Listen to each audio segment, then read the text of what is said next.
for tuning in to the Wing Space podcast. This podcast is not a replacement for mental health treatment or professional health care. In case of crisis or emergency, please contact your local healthcare provider or dial 911. Hey there, and welcome to the Wing Space podcast, a place to take up space. I am excited to welcome back Bridgette to the podcast today. Bridgette, it's good to have you here. I am so happy to be back. This is so fun. Yeah, and Bridgette and I had some great conversations in two previous episodes where we kind of shared our varying yet similar experiences as wellness business owners. I'm here on the East Coast, you're there on the West Coast, so similar demographics yet different. And today I think we're going to dive into this whole thing, as we talk about wellness and the 5 pillars of wellness and the importance of doing all these things. How do you do all that and be, a wife, a mom, a sister, a friend, a business owner, all the things? How do you wear all the hats and still prioritize yourself? So I think that's the path we're headed. What do you think, Bridgette? Yep, I think so. And I think it's a really good spinoff of what we had already talked about. Yeah, I do. I feel like if you listeners have not heard the 2 previous episodes that Bridgette and I recorded, go back and catch those. It's a 2-part series. And for those that have not yet listened to those previous episodes, you want to just give a brief introduction of yourself, Bridgette, kind of who you are, what you do over there in California? Yeah, so my name is Bridgette Koenig. I'm the owner of Awaken Cardio Kickboxing.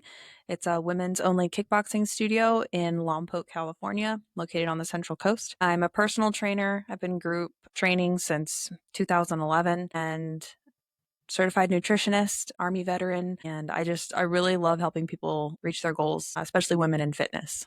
I, as a practice owner, really found the value in the work that you do as a mental health talk therapist, really being able to bring in all of those extra components, physical fitness, physical wellness, nutrition, things like that, because I know that we can talk all day long, but if we're not putting things into action, then nothing changes. Right. We mentioned this idea of, wearing the multiple hats, and we have professionally, in terms of owning a practice and making a place for the community to come and be well. My kiddos are on the opposite end of the spectrum at 17 and almost 19. And you've got littles, right? Yeah, I have, my son is 6 and my daughter is 8. So yeah, the 2-year difference. Yeah, my boys are 21 months apart. So my husband was kind of like, if we're doing this baby thing, let's do it and get it over with. Because once I put the away, I don't want to get them out again. Yeah, mine are 19, almost 20 months apart. So very close, similar stories. Yeah, like let's just get all the baby stuff done out of the way all at one time. So yeah, that's awesome. So for me, Bridgette, my kids were a little bit older when I opened my practice. Of course, I was doing other things professionally, and I'm sure you were too. But I had middle schoolers, I guess, when I opened my practice, and I'm sure the experience for you has been a little bit different in terms of having children during the course of this journey and then having littler people. yeah, so when I first opened 3.5 years ago, so that made Otto, oh my gosh, so he was 3. And it was hard because before that, I was a stay-at-home mom and I was with them all the time. And I wanted to get back into work because it's in my nature. I love working. I'm a Capricorn. So I'm like, how can I focus my purpose into work? But I also I didn't want to lose that flexibility of being able to be with my kids whenever I wanted. So that's what really led to like, well, this makes sense because if I own the business, I can bring my kids. It's not like dangerous if they're there or, and that's a big struggle most moms have of why they don't work out is they can't bring their kids or they don't have childcare to watch their kids. So I wanted that to be a big plus to the studio. But yeah, there were times when my daughter, she's independent. She can entertain herself. But my son was always on me. And I would be teaching a class, like a cardio kickboxing class. Think Zumba, but with punches and kicks. And so I would be up in front of the class holding my 3-year-old, or he would be on my back. So yeah, it was a big adjustment, that's for sure. And I think a lot harder than if you were to have a middle schooler that can kind of just, all right, do your homework over there. Yeah, I remember one time I had to bring my kids to school or to work with me because it was, of course, we were open during COVID. And so they were at home. And during that period of my life, we had sold our house and moved into a basement apartment with some of our friends. And we were building the house we live in now. And Wow. I could leave them at home because they were, sixth and eighth grade, but there were some days where they were like trying to kill each other, right? Like the neighbor Yeah. would upstairs would be like, I don't know what's going on down there. So there was a couple of days I brought them with me, and I was the only one seeing clients actually in the office. They were all virtual clients, but I was coming to the office to work. And I remember being in a telehealth session with a client, and next door, my children are like supposed to be doing their online school, and I can hear the "Stop it, leave me alone," and I'm like, Yep. trying to maintain my composure, not change my facial expression, all the while just wanting to, lose my composure, basically. But they've been super flexible. I don't know about you, but like my kids have been my absolute biggest cheerleaders. I remember when that practice first opened, I was answering the phone and scheduling the appointments, and like my kids would be super quiet when I was on the phone if I wasn't at the office, and then they would be like, "Mom, was that a new client?" They would be so excited for me. So Oh, it's that's really nice awesome. to, I think, have them for me, have them be a part of the business because it's such a big part of who I am and what I do. Yeah, Your exactly. little guys are coming up into that. Yeah, absolutely. So you tapped into you said something a minute ago that I want to tap into a little bit, which is, as moms, we often struggle with, where do we fit in our own time? Where do we fit in our workout? Where do we fit in Mhm. all the things that, society tells us that we should be doing or need to be doing or that we want to do? So how does that play out for your community and for you as a mom of younger kiddos, and kind of what's the messaging that you give to your community about how to fit it in, how to make it work? So for me, and the way that I explain it, exercise is a non-negotiable. How you do it is up to you. Eating nutritionally well is a non-negotiable. However you decide to do it is up to you. We provide a resource for moms to be able to fit it in. We purposely, like I said, we allow you to bring your kids if you need to, as long as they're respectful and not disruptive. And we have classes that are shorter on purpose because we know that you're running from thing to thing to thing. So having it be a non-negotiable, the reason I say this is a non-negotiable is because you are the only mom that they're going to have. You are hopefully, maybe, I don't know, the only wife that your spouse is going to have. If you are not able to run around or, don't have the energy to take them from these games or even to sit through a game or, bend down and lift something up or pick up a car seat or, as they get older, whatever else they have to do, what you're so focused on has been limited. You're limited on what you can do. Yeah, I love the idea of using the messaging that it's non-negotiable. And what I've told people before is that we need to put these things on our calendar as an appointment for and with ourselves that we don't cancel. In the same way that, we're not going to cancel the dentist appointment because it's going to take us 6 months to get back in. Let's not cancel on ourselves. Let's make ourselves and our own appointments a priority in the same way. Yes. There's been a trend with especially older women that have come in who are new grandparents. And the reasoning why they come in is because they want to be able to keep up with their grandchildren. And some of them say, I should have done this with my own kids. And I think that there is a turning point in everyone's life where they're like, shoot, okay, I need to take care of this now. And then there's some kind of urgency. I mean, I think that we all need that point where it's okay, actually what I thought wasn't important, this actually is, this is affecting my life and my livelihood as we move forward. But when we're moms, generally on the younger end of life where we have more energy. And then the kids come into play and then we realize oh man, I'm really tired because of literal lack of sleep, the decision fatigue. You're moving around so much, muscle fatigue. And when you work out or when you give energy, you can get more energy. What do they say? Motion is lotion, just keeps things moving. So, Well, and I also think that it's really important to have moms remember that everything comes in a season. And you're very likely, in the same way that you and I have children on different ends of the age spectrum, what I do now in terms of my workouts is very different than what I did when my kids were younger. When my husband and I first got married, we were getting up at 5 o'clock and going to the gym, like the actual gym.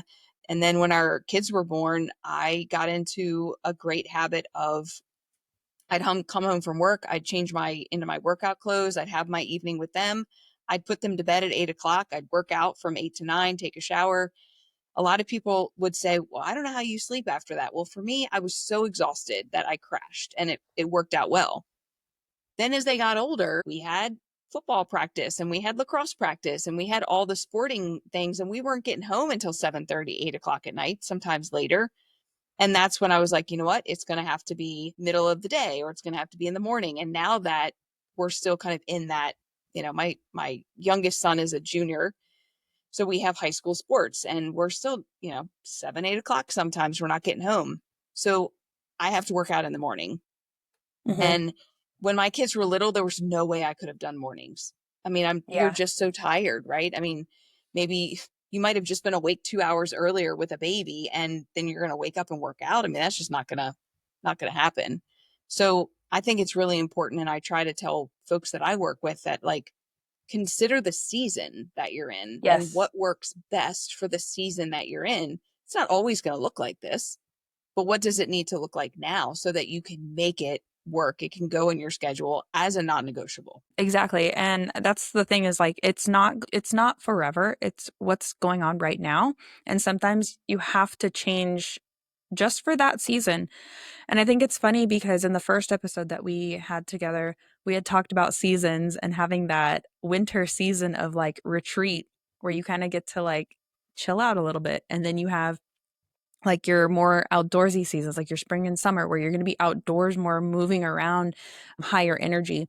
And same with like kids, like in the newborn, like you just had a baby, like that's your time to retreat and relax. And then as they get older, it gets a little crazy.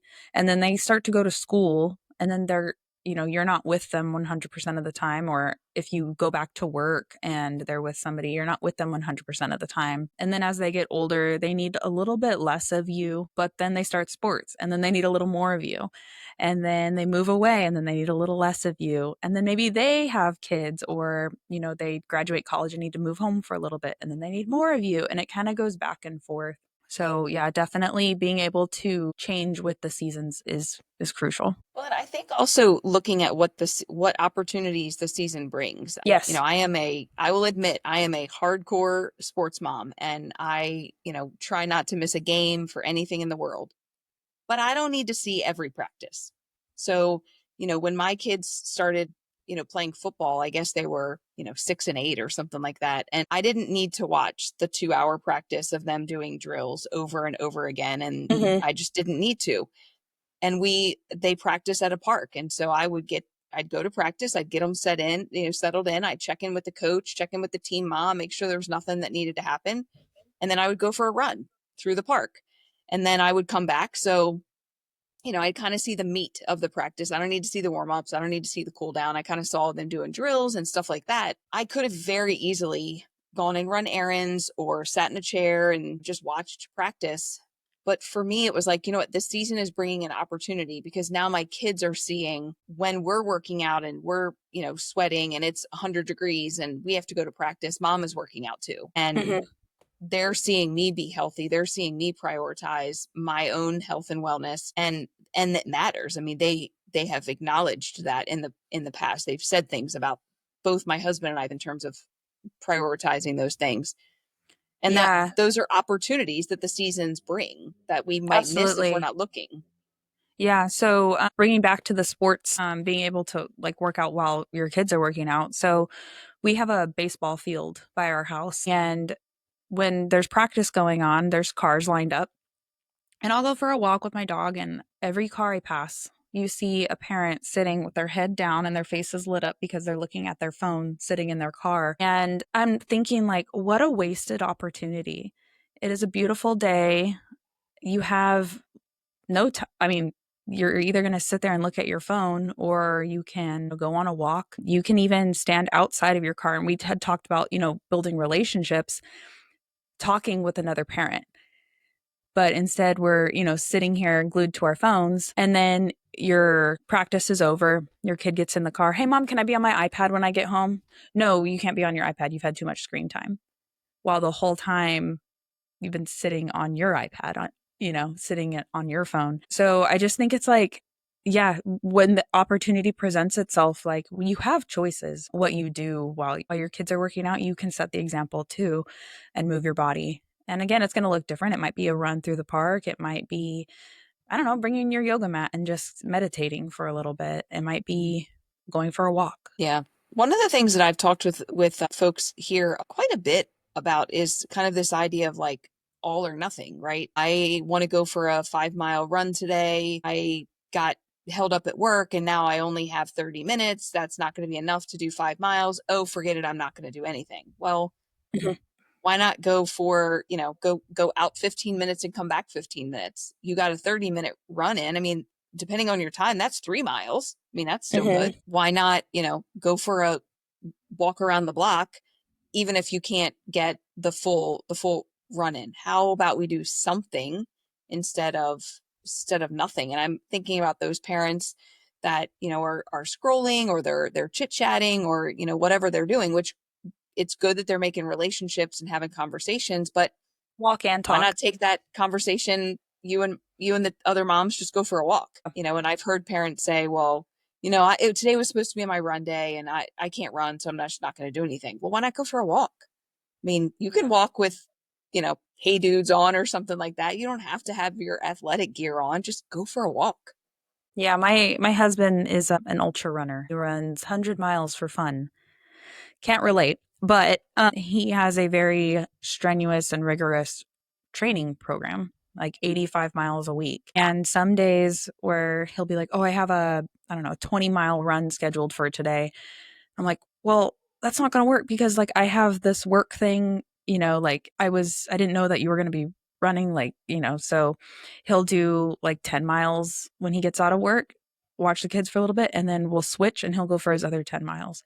Or, he'll switch it to, okay, well, there's a little bit of a break between when I drop the kids off for this and, I'll run during this time.